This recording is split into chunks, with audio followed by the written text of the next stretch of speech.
Wishy 777 album review. Let's chat about it. Hey friends, John here from What's Spinning, here tonight to chat about this debut album from Indiana-based shoegaze and indie rock band Wishy. They have been, over the last few years, building up a lot of steam, putting a lot of people on notice with their throwback sound, the nostalgic sound of the shoegazy late 90s and the early indies. And the early indie of the 2000s. And last year they dropped a pair of really great EPs, the Mana EP. Have you guys and gals heard this thing? It is a fantastic old school shoegaze record that reminded me about what brought me to the genre in the first place. The Paradise EP that followed it up later on that year had a lot of the same sound, showed them pushing even deeper and just sounding really confident with it. They've been a band to watch for me for quite some time. Now, leading up to it, this debut album, 777, they have been dropping some incredible indie rock singles, whether it be Six Sweet or the title track 777. Everything about this album was looking great from a distance, and I'm happy to report for a debut album, this is pretty thrilling stuff. This album starts off with the Six Sweet single. It is a track that I have been playing nonstop since it dropped back in April or so. This is just such a bright, urgent blast of old school indie with some noisy shoegazy guitars and a lot of emotion. It reminds me of a lot of different things. Almost brings me back to like the early days of Los Campesinos in a way. This track just runs on passion. The energy behind it is ridiculous. And every time this chorus rolls around, I can't help it.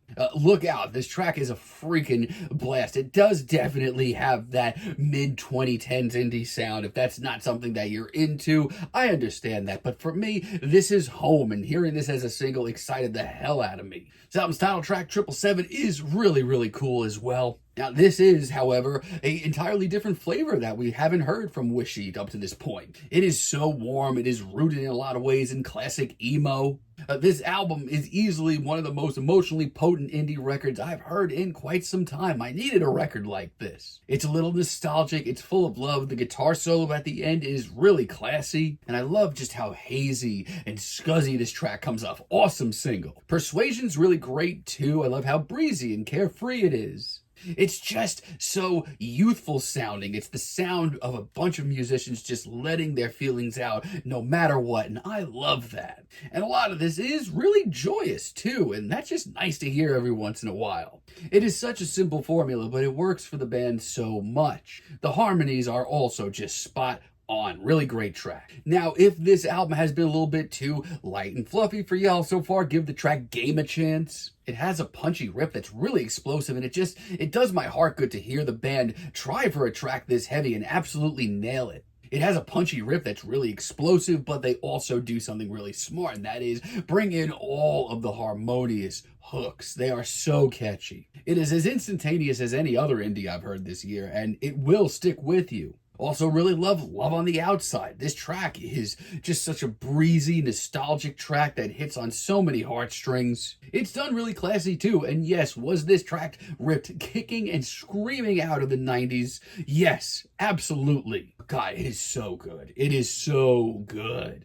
It is so charming and sweet and tender and so desperate for love. I mean, thank God people don't really burn mixtapes for one another anymore, because good Lord, every indie kid this year would have this on every freaking mixtape, probably twice for good measure. Now, this is the band's debut album. They are still filling out the shoes a little bit, figuring out their sound. And the track Busted is a grim reminder, for me at least, of what could have gone wrong with this record. It's just painfully average. This thing went from emotional and dripping in just desperate for love lyrics to being half asleep. I barely have anything to say about it, and let me tell you, it is the longest cut here, and it definitely drags. And Spit as a finale is just a really weird track. It shows the band taking a strong nosedive into a much more alternative rock-based sound, which is not the worst thing. They've toyed with it on other tracks here. But I don't know why, but this is just a little too cheesy for my money.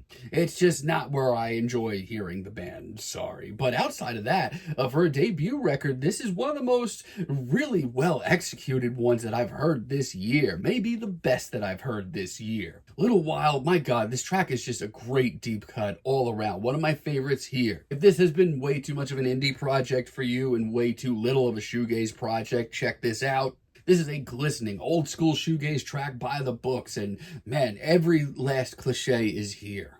And every last element is here, from the feedback to the noise to the absolutely lovelorn lyrics. It is all here. Check plus. It is so moody and gloomy and maybe the best deep cut here. I think it was good enough to be a single, honestly. Just like Sunday, for me, this track is like activating a cheat code. It's very retro. It's very 90s sounding, but the beat that comes in on this track almost gives me some Porter Robinson vibes. It's dripping in emotion. It's tender. It's just so sweet. And the production, my God, it is absolutely immaculate, really impressive. And I do love Honey as well. This track's got a little grit, a little determination. The riff here's a little beefier, and with that we get some serious noise and distortion. It's a very raw track, but it's a pretty simple sound, but they do it a lot of justice. This is exactly what I wanted to hear from Wishy in their debut, and I think that they did it really well. I mean, the shoegaze influence is certainly here still. You're getting some noisy, neo-psych inspired tracks. You're getting plenty of the distortion as well, but there's also a lot of really great, feel-good, joyous, sing-along indie hooks.